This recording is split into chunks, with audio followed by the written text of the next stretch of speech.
Hello friends, मैं आपका mentor के सिंह और आज हम अपने सी टेट के यानी कि सी टेट का जो नेक्स्ट टॉपिक है और आज से हमारी सी टेट की जो पहली यूनिट है हमारी कंप्लीट हो चुकी है। यानी कि पहली यूनिट में क्या था, आपका बाल विकास के प्रारंभिक और उसके बारे में बताया गया था। अब जो सेकंड यूनिट है यानी कि U2 में क्या है, समावेशी के बारे में, यानी कि 5 नंबर की यूनिट है समावेशी शिक्षा की अवधारणा धारणा तथा निवेश आवश्यकता वाले बालकों को समझना। ये आपकी है सेकंड यूनिट। अब सेकंड यूनिट में आज 3 ही टॉपिक हैं, यानी कि एक गैर लाभकारी और ये अवसर। ये तो नॉर्मल से टॉपिक है, ज़्यादा से ज़्यादा आपको एक ही लेक्चर में समझ में आ जाएगा। तो आज का टॉपिक क्या है? आज का टॉपिक है गैर लाभ प्राप्त और अवसर वंचित शिक्षार्थी यानी कि शिक्षार्थियों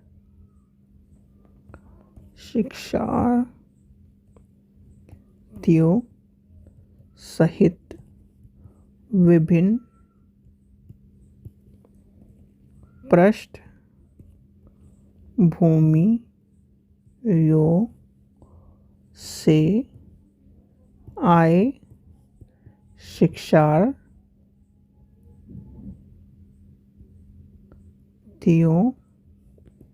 की आवश्यकता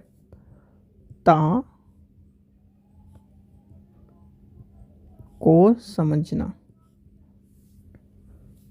ठीक है, ये है इतना बड़ा टॉपिक बड़ा है लग ही रहा है, पर इसमें जो चीज़ें हैं, गैर लाभकारी अवसर चिंतन विद्यार्थी सहित विभिन्न पृष्ठभूमि की, यानी कि आपको इसमें सारे जो SC है, ST है, OBC है, उनके बारे में, जो वंचित विद्यार्थी हैं उनके बारे में, ये सब चीज़ों के बारे में, इनकी आवश्यकताओं को समझने के लिए जो चीज़ें हैं वो पढ़नी है, यानी शिक्षार्थियों की आवश्यकताओं को समझना। ये सब चीज़ें आपको इस चैप्टर में पढ़ना है। छोटा सा चैप्टर है, यानी छोटा सा चैप्टर क्या है, अगर आपको बिल्कुल एक्सप्लेन करके पढ़ना है, थोड़ा सा ही चैप्टर है। तो चलिए, सबसे पहले आता है क्या, गैर लाभकारी और अवसारी यानी वंचित विद्यार्थी क्या होते हैं। सबसे पहला आपका आता है टॉपिक गैर लाभ प्राप्त और अवसर वंचित स्टूडेंट। आप बताइए, आपके पास मान लीजिए आपके घर में आप एक मान लीजिए 2 भाई बहन हो, ठीक है। आपके जो पिताजी हैं वो हैं मध्यवर्गीय परिवार, मतलब को चलाते हैं। आपको खाना मिलता है, पानी मिलता है, रहना मिलता है, पहनना मिलता है, पढ़ाई के इस तरह मिलते हैं, यानी कि एक तरह से सारी सुविधाएं प्राप्त होती है। अब आप ही के जो पड़ोस में है उसको खाना दो, यानी कि आपको तो मिल रहा है पूरे 3 टाइम, उसको 2 टाइम खाना मिल रहा है, बहुत सारी फैसिलिटी आपसे कम मिले, तो वो क्या हुआ, वंचित हुआ कि नहीं हुआ? आप ही सोचो, वंचित हुआ कि नहीं, अवसरों से वंचित हुआ। अब उसे क्या नाम, मान लीजिए शिक्षा नहीं मिल पा रही, तो शिक्षा से वंचित हुआ कि नहीं? तो उसी के बारे में हमें पढ़ना है। शिक्षा के स्तर में बहुत सारे विद्यार्थी, आज भी आप देखिए कि जो स्टूडेंट्स हैं, बहुत सारे स्टूडेंट हैं, उनकी काबिलियत को देखने लगे तो इतनी काबिलियत है कि उनका मुकाबला कोई नहीं कर सकता। पर क्या दिक्कत है? दिक्कत का सामना कर रहा है जो उनकी आर्थिक स्थिति है, जो उनको स्कूल तक नहीं पहुंचा पा रही, जो उनको स्कूल की यानी कि एक स्तर पर आती उन्हें काम पर लगना पड़ रहा है। यानी कि गरीबी मुख्यतः सबसे बड़ा कारण माना जाता है, और ये आपके सीटेट में भी पूछा गया है कि सबसे ज़्यादा जो मुख्य कारण है वो क्या है, गरीबी। फिर है सामाजिक असमानता, फिर है जाति, फिर है धर्म, यानी कि ये सब चीज़ों के कारण है, ये हमारे किसके लिए जिम्मेदार है, गैर लाभकारी और जो अवसर वंचित विद्यार्थी हैं। चलिए तो सबसे पहले हम पढ़ते हैं गैर लाभकारी विद्यार्थी क्या होते हैं। वे सभी स्टूडेंट जो अपनी दैनिक आवश्यकताओं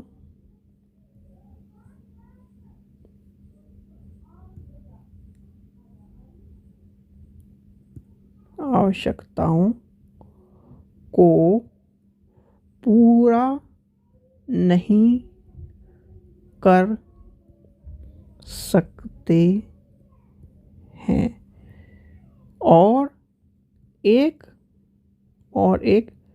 स्टूडेंट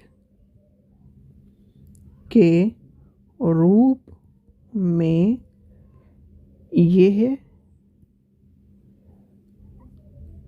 चीज़ें हैं, स्कूल ना जाना,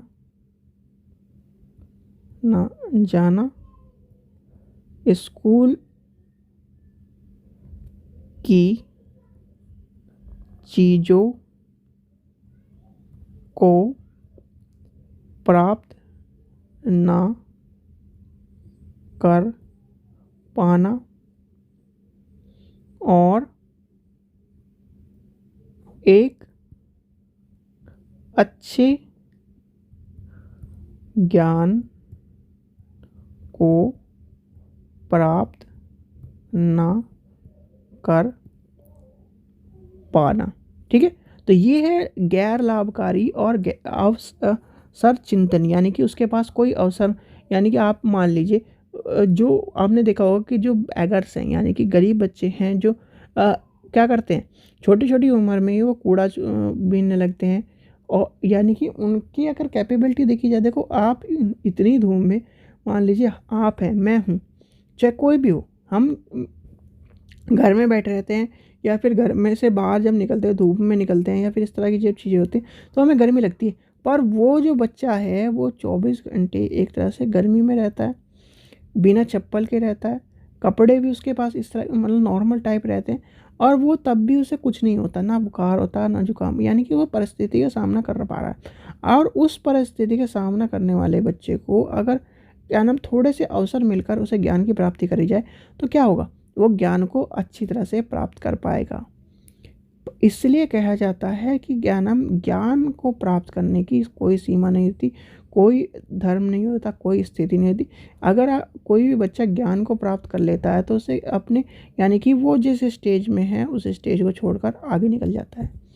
इसलिए कहते हैं लाभ, यानी जो गैर लाभकारी जो स्टूडेंट है, आज भी बहुत सारे स्टूडेंट ऐसे हैं, उनकी स्थिति को जानना जाए तो इतनी स्थिति है, ऐसी स्थिति है, ऐसा ज्ञान है उनके पास कि आप उनके सामने फेल हो जाओगे, पर उनको क्या है, अवसर नहीं मिले, समय की मार है उनके पास, संसाधनों की कमी है उनके पास, इस वजह से ये कारण हुए हैं। यानी कि अब इसके कारण जानिए, कारण भी लिख लीजिए क्योंकि कारण भी पूछे जाते हैं।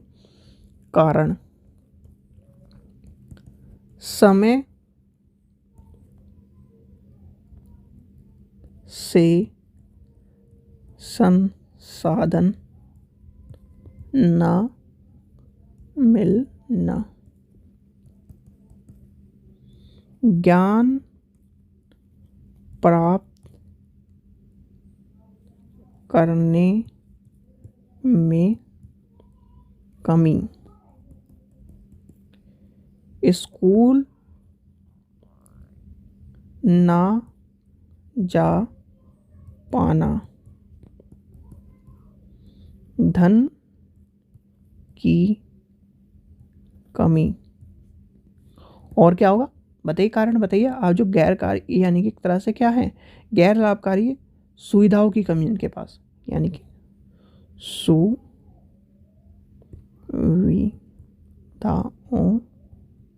यानी कि सुविधा, चलिए सुविधा लिखते हैं एक तरह से संसाधनों की कमी हो गया बहुत, यानी संसाधनों की कमी मान के चलते, संसाधन ना मिलना है, संसाधनों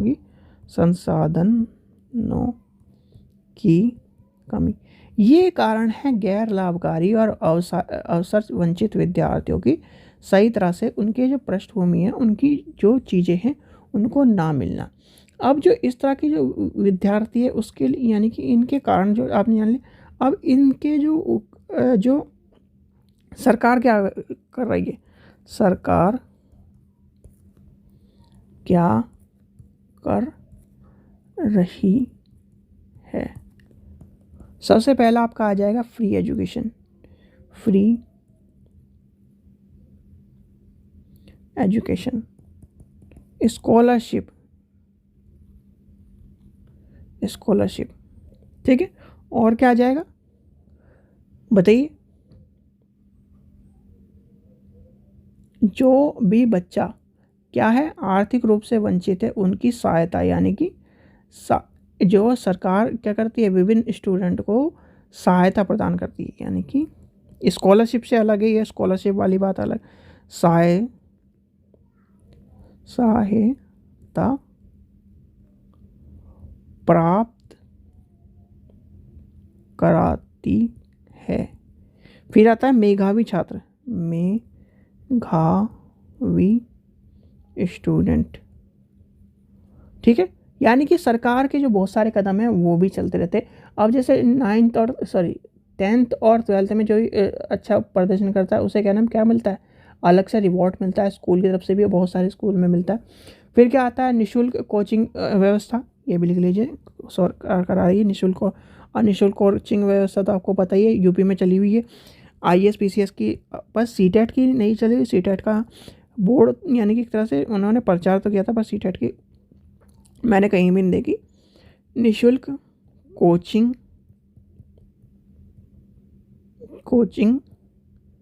व्यवस्था, और क्या है बताइए, और क्या है, छात्रावास हो गया, यानी कि एक तरह से छात्रावास की भी लिख लीजिए, छात्रावास की सुविधा। और क्या होगा, यानी कि अच्छे जो प्रदर्शन करते हैं उनके लिए नामांकन, व्यवसाय की तरह से शिक्षा उपलब्ध कराना, मैट्रिक्स, छात्रवृत्ति तो लिख दिया, चलिए इसे छात्रवृत्ति हिंदी में भी लिख देता हूँ कभी बच्चों के समझ में ना आए, छात्रवृत्ति, ठीक है, छात्रवृत्ति हो गया। यानी कि ये सारी चीज़ें क्या होती है, और उनको जो आगे पढ़ने के लिए भी छात्रवृत्ति, यानी कि एक तरह से ये सब चीज़ें आपको उपलब्ध कराती हैं। यानी कि शिक्षार्थियों की जो आवश्यकता है उनको समझना, यानी कि क्या कर रही है सरकार ने, ये क्या करा, ये तो क्या क्या कर रही है। अब ये जो कॉन्सेप्ट मतलब है तो वही चीज़, अब ये भी लिख लीजिए, स्टूडेंट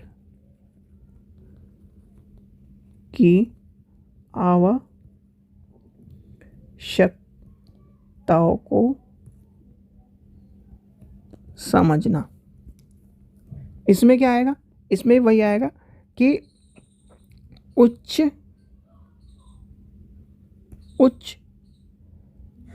शिक्षा प्राप्त करने के लिए क्या करती है भाई सरकार, क्या देती है आपको, छात्रवृत्ति, यानी कि स्कॉलरशिप, छात्रवृत्ति। मैट्रिक के बाद छात्रवृत्ति, यानी कि एक तरह से मैट्रिक के बाद छात्रवृत्ति देती है, PhD के लिए छात्रवृत्ति देती है। वो क्या है, वही आपकी आवश्यकताओं को पूर्ण करता है। क्या है, आश्रम विद्यालय की स्थापना, यानी कि आश्रम विद्यालय की जो है वो पद्धति का यूज़ किया गया है आज के टाइम पे।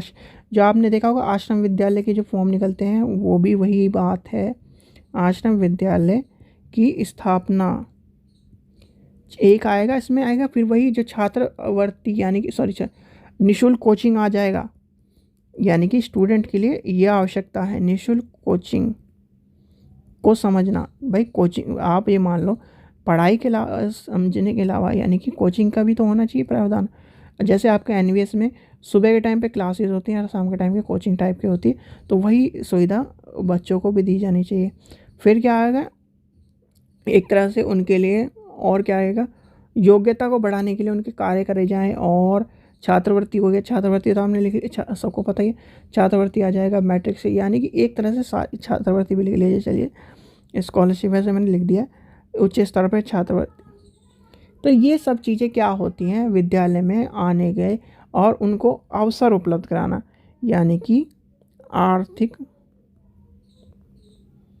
सामाजिक, नैतिक आदि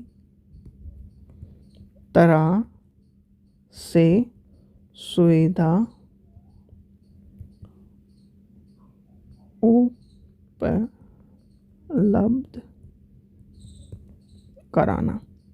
ठीक है, ये होता है, यानी कि ये टॉपिक था आपका गैर लाभकारी और अवसर वंचित विद्यार्थियों के लिए। ठीक है बच्चों, ये था आपका छोटा टॉपिक, ये आपको समझ में आ गया होगा। भाई सीधे सीधे बात है, आपके पास कोई चीज़ की कमी है और यानी कि आप खाने की कमी है, पढ़ाई की, पहले तो हम पढ़ाई की उस तरह लेके चल रहे हैं क्योंकि हमें तो शिक्षा के स्तर पर, अगर मान लीजिए आपको किसी चीज़ की कमी मिलती है कि आप फीस नहीं जमा कर पाते, तो आपको क्या दे रही है सरकार, स्कॉलरशिप प्रदान करने की सुविधा प्रदान कर रही है कि आप स्कॉलरशिप के बेस पर आप एजुकेशन को प्राप्त करिए। ठीक है, ये प्रदान कर रही है। तो ये सब चीज़ें और जो चीज़ें हैं, जैसे कि मान लीजिए आपको हायर एजुकेशन में करना है, तो आप अपने उस यानी कि आपको सरकार ये भी देखती है कि आप उस काबिल हो कि नहीं। जैसे आपको कहा जाता है कितने प्रतिशत अंक होने चाहिए, इतने प्रतिशत अंक होंगे तभी तो भाई आपके, ये आप मान लो बिजनेस कर रहे हो, ठीक है, या फिर आप मान लीजिए अपनी जॉब के लिए कर रहे हो, जब आप में उतनी कैपेबिलिटी होगी तभी तो आप जॉब कर पाओगे। तो वो चीज़ें इसलिए देखी जाती हैं कि आपके इतने प्रतिशत मार्क होने चाहिए, तब आपको छात्रवृत्ति दी जाएंगी। ये सब चीज़ें आती हैं। ठीक है बच्चों, चलिए आशा करता हूँ आपको वीडियो पसंद आई। वीडियो पसंद आए तो लाइक करें, चैनल को सब्सक्राइब करें, वीडियो को ज़्यादा से ज़्यादा शेयर करें। Thank you.